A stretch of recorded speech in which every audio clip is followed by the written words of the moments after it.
அனைவருக்கும் வணக்கம். இது சங்கிலியன் செய்திகள். செய்திகள் வாசிப்பவர் செய்தியாளர் எஸ். கணாதேவன். இன்றைய இலங்கையின் பிரதான செய்திகள். பிரதான செய்திகளில் முதலில் தலைப்புச் செய்திகள்.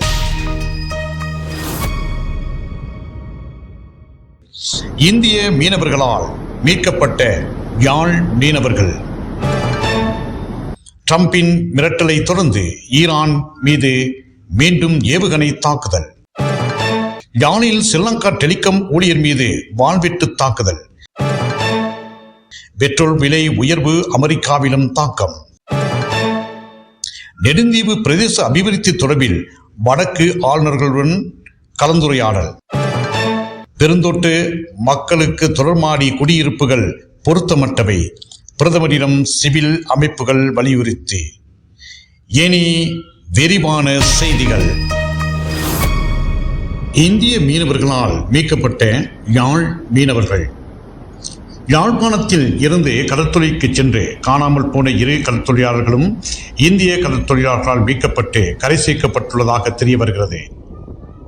சுபர்மடம் பகுதியில் இருந்து கடற்தொழிலுக்கு சென்ற தனபாலசிங்கம், குணபாலசிங்கம் வயது 45 மற்றும் செபஸ்தியான் பிள்ளை சுந்தரலிங்கம் வயது 35 ஆகிய 2 கடற்தொழிலாளர்களும் கடற்தொழிலுக்காக கடலுக்கு சென்ற நிலையில் காணாமல் போயிருந்தனர்.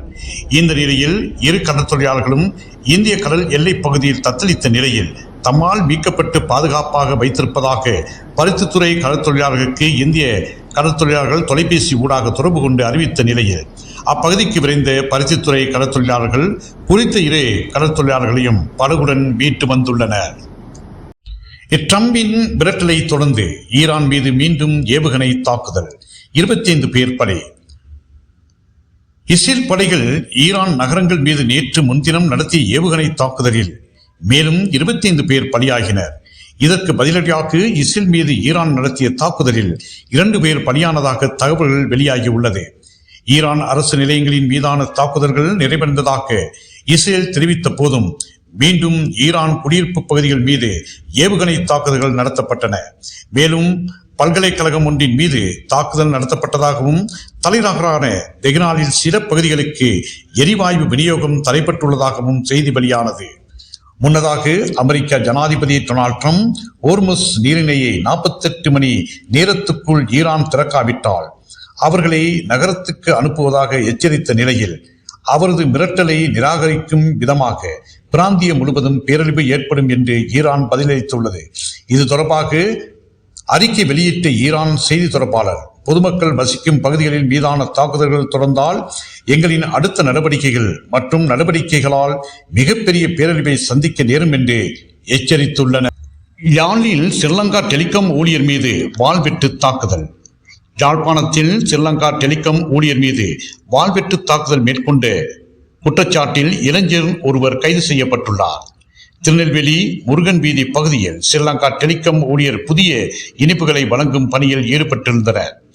அதன்போது குறித்த வீதியில் வசிக்கும் நபர் ஒருவர் மோட்டார் சைக்கிளில் வந்த வேளை போக்குவரத்துக்கு இடையூறாக வயல்களை வீதியில் போட்டு வைத்துள்ளதாக ஊழியர்களுடன் முரண்பட்டு ஊழியர்கள் மீது வாள்வெட்டு தாக்குதலை மேற்கொண்டுள்ளார்கள். சம்பவம் தொடர்பில் விசாரணைகள் மேற்கொண்ட கோப்பாய் போலீஸ் வாள்வெட்டு தாக்குதலை மேற்கொண்ட இளைஞனை கைது செய்து போலீஸ் நிலையத்தில் தடுத்து வைத்து விசாரணைகளை முன்னெடுத்து வருகின்றனர். பெட்ரோல் விலை உயர்வு அமெரிக்காவிலும் தாக்கம். ஈரான் போரால் எரிபொருள் விலை உயர்வு மற்றும் போக்குவரத்து செலவுகள் உயர்வு உள்ளிட்டவை அமெரிக்காவிலும் தாக்கத்தை ஏற்படுத்த தொடங்கியுள்ளன. மேற்காசிய நாடான ஈரான் மீது அமெரிக்கா மற்றும் இஸ்ரேல் இணைந்து கடந்த பிப்ரவரி 28ஆம் தேதி முதல் போர் தொடுத்து வருகின்றன. 1 மாதத்துக்கு மேலாக போர் நீடித்து வருகிறது. இதனால் மசக்கு எண்ணெய் விநியோகம் பாதிப்பால் அதுக்கு தட்டுப்பாடு ஏற்பட்டுள்ளதுடன் விலையும் உயர்ந்துள்ளது. இந்த விலை உயர்வு தாக்கம் அமெரிக்காவையும் தாக்கியுள்ளது. அமெரிக்காவில் பெட்ரோல், டீசல் விலை கணிசமாக உயர்ந்துள்ளது.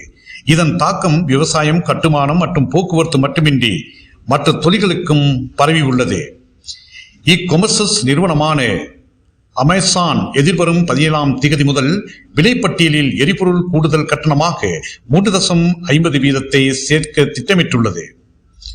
அமெரிக்க அஞ்சல் துறையும் அதிகரித்து வரும் போக்குவரத்து செலவுகளை கையாள்வதற்காக பார்சல் மற்றும் எக்ஸ்பிரஸ் மெயில் டெலிவரிகளுக்கு தற்காலிகமாக 8% எரிபொருள் கூடுதல் கட்டணமாக விதிக்க அனுமதி கோரியுள்ளது.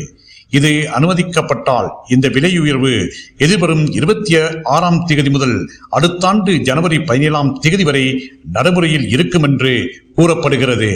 நெடுந்தீவு பிரதேச அபிவிருத்தி தொடர்பில் வடக்கு ஆளுநருடன் கலந்துரையாடல். நெடுந்தீவு மக்களின் உடனடி தேவைகளுக்கு தீர்வு வேண்டி ஈழ மக்கள் ஜனநாயக கட்சியின் நெடுந்தீவு பிரதேச சபை உறுப்பினர்கள் வடக்கு ஆளுநரை சந்தித்து கலந்துரையாடியுள்ளனர். நெடுந்தீவு பிரதேச சபையின் உறுப்பினர்களான Gunarasa Nishanth, Matilda, Pamini George, Amarthasan, Kipamini, Albert Gnanaroopan, Bernard கர்பஸ் தோமஸ் ஆகியோரை நேற்று முற்பகல் ஆளுநரை சந்தித்துள்ளனர். சந்திப்பின் பின்னர் யாழ் ஊடக அமைப்பில் ஊடக சந்திப்பொன்றை முன்னெடுத்து இதனை தெரிவித்துள்ளனர்.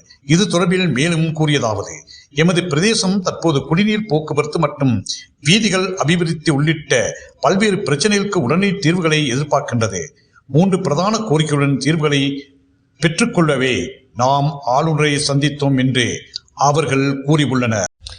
பெருந்தோட்ட மக்களுக்கு தொடர்மாடி குடியிருப்புகள் பொருத்தமற்றவை, பிரதமரிடம் சிவில் அமைப்புகள் வலியுறுத்து.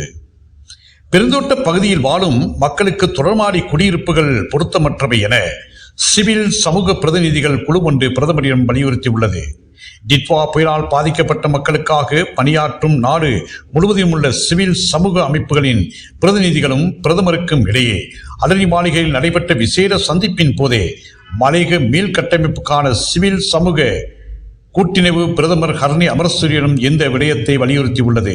பேரழிவால் பாதிக்கப்பட்ட மலையக தமிழ் மக்களின் வாழ்வை மீள கட்டியெழுப்புவதற்காக நடைமுறை சாத்தியமான 15 முன்மொழிவுகளுடன் ஜனாதிபதிக்கு அனுப்பப்பட்ட ஒரு அறிக்கையின் நகலை பிரதமருக்கு கையளித்த மலையக மீள் கட்டமைப்புக்கான சிவில் சமூக கூட்டிணைவு இந்த விடயங்கள் குறித்து விவாதிக்க உடனடியாக திகதியை வழங்குமாறு பிரதமரை கோரியுள்ளது. இத்துடன் இலங்கையின் இன்றைய பிரதான செய்திகள் யாவும் நிறைவேறுகின்றன. மீண்டும் ஒரு பிரதான செய்தி அறிக்கையின் ஊடாக உங்கள் அனைவரையும் சந்திக்கும் வரை அன்பு வணக்கம்.